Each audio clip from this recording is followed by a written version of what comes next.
to show you how to make a chimichurri sauce that is absolutely delicious. Let's get started. Grab your food processor and add in some almonds, half of the spinach, cilantro, garlic,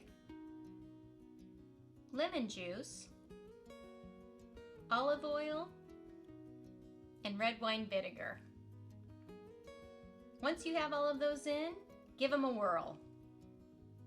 You'll want to scrape down the sides of the container as needed. Make sure everything gets incorporated. Then add in the rest of the spinach, salt, and pepper.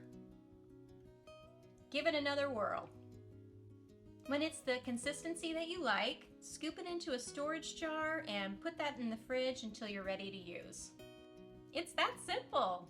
I love the flavor of this, and I'm wild about the color as well.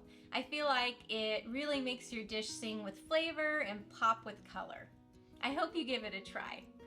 I will link to a recipe in the description that uses this sauce so you have it available, but feel free to use this on any number of things like sandwiches, salads, wraps, you name it. Get creative, make it your own. Thank you so much for watching. I hope you have a great day.